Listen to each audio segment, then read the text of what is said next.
쇼피는 뭐 무조건 해야 한다. 이거는 자본금도 거의 필요가 없고 뭐 한 달에 몇백씩 번다. 안녕하세요. 회사 가기 싫은 백수살이입니다. 저는 회사를 가기 싫어서 취업을 안 하고 있는 20대 중반 백수입니다. 근데 아무리 백수여도 돈은 벌어야 할 거 아니에요? 그래서 제가 시작했던 첫 부업에 대해서 오늘은 이야기를 해볼까 합니다.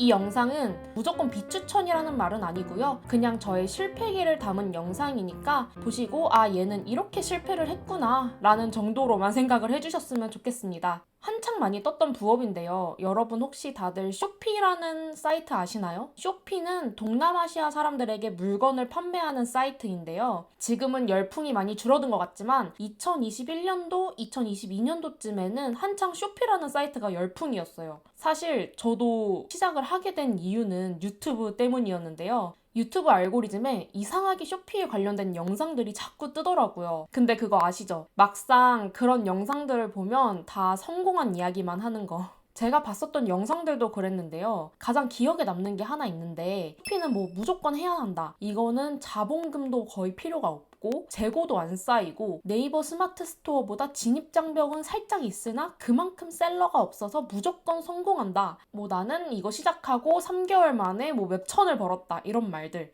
저는 이런 거 보자마자 이거 내가 해야겠다. 저는 또 이런 거 못 참거든요. 돈에 대한 욕심은 있었지만 회사는 가기 싫은 그런 사람이었기 때문에 이게 내 일이구나 싶어서 그날부터 당장 쇼피에 대한 정보를 찾기 시작했습니다. 제가 쇼피를 해야겠다고 생각을 했던 이유들은요. 첫 번째로 여러 개의 나라에 동시다발적으로 입점할 수가 있다는 점이었어요. 뭐 싱가폴, 대만, 태국, 베트남, 브라질 등등 여러 나라에 각각 마켓을 열 수 있어서 기회가 되게 많다고 생각을 했어요. 두 번째로는 한국 판매자들이 적다는 건데요. 한국인들 정말 똑똑하잖아요. 아무래도 똑똑한 한국인들이 네이버 스마트 스토어보다는 적게 들어와 있다고 생각해서 해볼만 하다고 느꼈던 것 같아요. 세 번째로 아무래도 물건을 떼오기가 쉬웠어요. 쿠팡, 스마트 스토어, 하다못해 동네 마트에서까지 그냥 소매로 구매하면 되니까요. 뭐 이런 장점들을 저는 생각을 하고 이거 진짜 괜찮다. 한번 진짜 해볼까? 라는 생각으로 정보를 좀 더 찾아봤어요. 근데 생각보다 쇼피에 대한 정보가 인터넷에 그렇게 많이는 없는 거예요. 그래서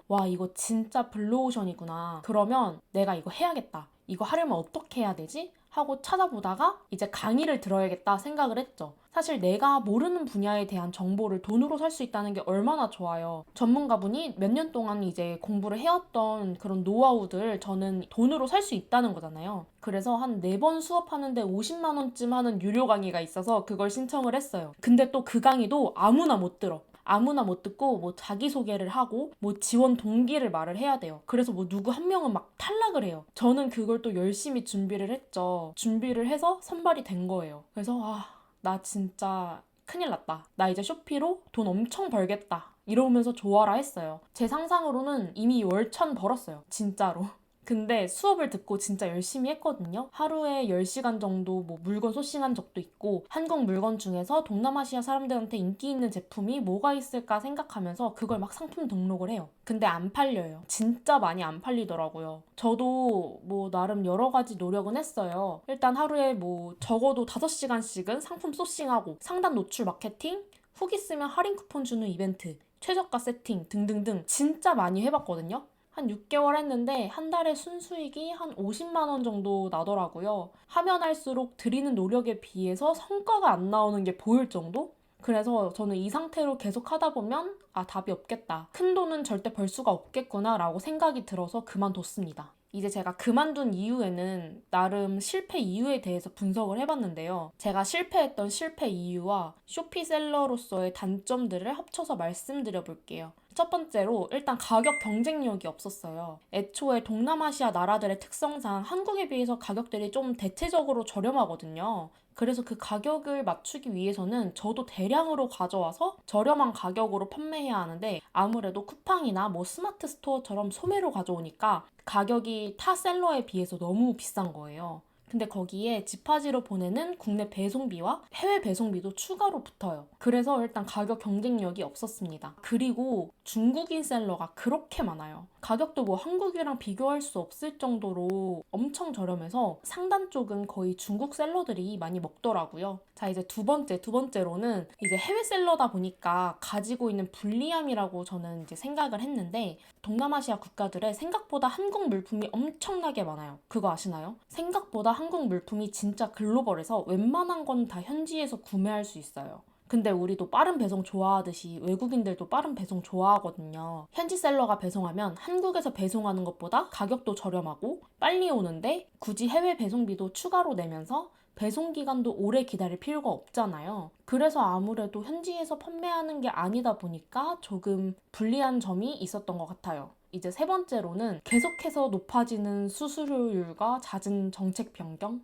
이라고 말씀드릴 수 있는데, 처음에 시작했을 때보다 수수료율이 점점 높아지고 정책도 진짜 너무 많이 변경이 되더라고요. 일주일에 한 번씩 변경이 될 때도 있고, 그러다 보니까 하나에 적응하면 다른 게 바뀌고 그거에 적응하면 또 다른 게 바뀌고, 이런 과정들이 반복되다 보니까 좀 지치더라고요. 심지어 이게 뭐 한글로 바뀌는 것도 아니고 영어 버전이다 보니까 이걸 하나하나 다시 보는 게 만만치가 않아요. 수수료율도 점점 높아지는데 이게 각 나라별로 수수료가 다 달라지는 거다 보니까 그걸 다시 하나하나 세팅하는 거에도 시간이 진짜 많이 들고요. 그리고 네 번째로는 구매자들의 환불과 교환으로 인한 손실인데요. 이것도 해외 셀러가 가지고 있는 불편함, 안 좋은 점이라고 말씀을 드릴 수 있을 것 같은데요. 고객들이 상품에 대한 불만이나 단순 변심으로 인해서 환불이나 교환을 요청하는 경우에 셀러가 모든 피해를 부담하게 됩니다. 당연히 고객의 권리인 만큼 환불이나 교환을 하는 게 맞는데 그거에 대해서 불만은 없어요. 근데 문제는 이미 보낸 물품이 다시 저한테 안 돌아온다는 거예요. 그러니까 제가 만약 물건을 보냈는데 고객이 환불이나 교환을 요청을 해요. 그러면 보냈던 물건이 돌아와야 하잖아요. 근데 안 돌아와요. 고객은 저한테 분명 다시 택배를 보낸 건 맞아요. 근데 해외 배송이다 보니까 그 과정에서 물건이 사라지는 거예요. 물론 고객은 저한테 택배를 보냈으니까 저는 100% 환불을 해주고요. 근데 그렇게 되면 왕복 해외 배송비, 판매 수수료, 물건 값은 다 제가 부담을 해야 하는 거죠. 부담했어요. 근데 물건은 아직도 못 받았습니다. 그래서 나중에는 그냥 교환이나 환불 요청이 들어오면 쇼피 측에 폐기해달라고 요청을 해요. 그러면 적어도 한국으로 돌아오는 배송비는 청구하지 않으니까요. 아무튼 소비자의 단순 변심으로 인해서 교환 환불을 할 수는 있지만 그 손해를 오직 저만이 가지고 가니까 이제 피해가 조금 막심하더라고요. 다섯 번째로 고객센터가 진짜 너무 느려요. 셀러들을 위한 1:1 고객센터 같은 게 있었는데요. 상담원분과 연결되기까지 정말 오래 걸리고, 그렇기 때문에 뭔가 억울한 부분이 있다 해서 소명을 해야 한다 할 때 일단 애초에 상담원 분을 기다리는 것만 해도 1시간 넘게 기다린 적도 있고, 이제 억울한 부분이 있다고 해도 셀러 편을 들어주질 않으시더라고요. 그런 면에 있어서도 조금 아쉽지 않았나라는 생각이 들었고요. 이제 그 외에도 배송기간이 평균 3주 정도라 고객들을 만족시키기가 힘들고 물건도 중간에 분실될 위험이 있고, 그런 거에 비해서 수익이 정말 생각보다 안 났습니다. 쇼피로 돈을 버신 분들도 물론 정말 많겠지만 저는 이렇게 실패를 했고요. 자본금 없이 들어가는 건 좀 힘들지 않을까요? 자본금 없이 성공하신다면 노력을 정말 많이 하셨고 운도 정말 좋으셨던 케이스일 것 같아요. 아니면 제 노력이 부족했거나요.